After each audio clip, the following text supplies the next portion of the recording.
Welcome back to my channel. ഇന്നത്തെ recipe എന്ന് പറയുന്നത് ചീരത്തോരനാണ് ഞാൻ വയ്ക്കാൻ പോകുന്നത്. നല്ല ഫ്രഷ് ആയിട്ടുള്ള ചീരയാണ്, രാവിലെ കൊണ്ടുവന്ന ചീരയാണ്.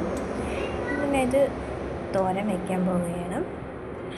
ആദ്യം തന്നെ ചീരയ്ക്ക് വേണ്ടിയിട്ടുള്ള അരപ്പ് നമുക്ക് റെഡിയാക്കാം. അതിന് കുറച്ച് തേങ്ങ ഇട്ടിട്ടുണ്ട്. കുറച്ച് തേങ്ങ മതിയാവും ചീരയ്ക്ക്. അത് കഴിഞ്ഞിട്ട് 2-3 അല്ലി വെളുത്തുള്ളി ഇട്ട് കൊടുക്കാം.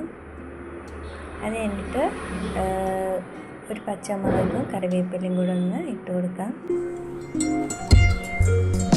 പിന്നെ ഇതിലേക്ക് ആവശ്യമായിട്ടുള്ള മഞ്ഞൾപ്പൊടി ഇട്ട് കൊടുക്കാം. 1/4 ടീസ്പൂൺ മതിയാവും. ഇതിലേക്ക് ഒരു നുള്ള് ജീരകം കൂടി ഒന്ന് ചേർത്ത് കൊടുക്കാം.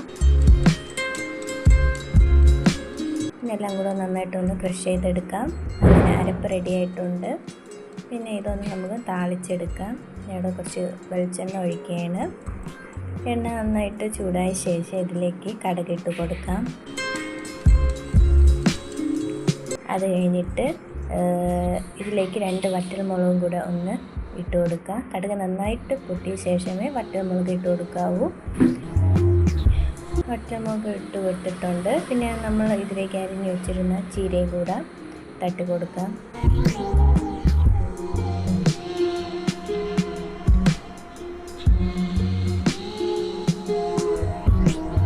പിന്നെ ഇതിലേക്ക് കൊച്ചുള്ളിയാണ് ഇത് അരിഞ്ഞ് വെച്ചിരിക്കുന്നത്. ഇതും കൂടെ ഒന്ന് ഇട്ട് കൊടുക്കുക. കൊച്ചുള്ളി ചേർക്കുമ്പോൾ വേറൊരു ടേസ്റ്റാണ്. അതും കൂടെ ഇട്ടൊന്ന് വഴറ്റി കൊടുക്കാം.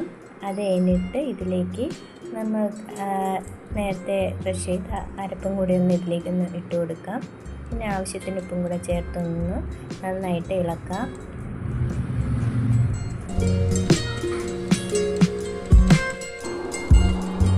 നല്ല രീതിയിൽ നമുക്കൊന്ന് ഇങ്ങനെ ഇളക്കിക്കൊണ്ടിരിക്കാം. ഇത് അടച്ചു വെച്ചൊന്നും വേവിക്കേണ്ട ആവശ്യമില്ല. നല്ല ഡ്രൈ ആയിട്ട് നമുക്ക് ഇത് ഇളക്കിയെടുക്കാം. വളരെ എളുപ്പത്തിൽ നമുക്ക് രാവിലെ തന്നെ ഇത് റെഡിയാക്കാൻ പറ്റും. അങ്ങനെ നമ്മുടെ ചീരത്തോരൻ ഇവിടെ റെഡി ആയിട്ടുണ്ട്. എല്ലാവരും ഇത് ട്രൈ ചെയ്യുക. എൻ്റെ വീഡിയോ ഇഷ്ടപ്പെട്ടെന്ന് വിചാരിക്കുന്നു. എൻ്റെ ചാനൽ സബ്സ്ക്രൈബ് ചെയ്യുക, സപ്പോർട്ട് ചെയ്യുക. അടുത്ത വീഡിയോയുമായി വീണ്ടും കാണാം.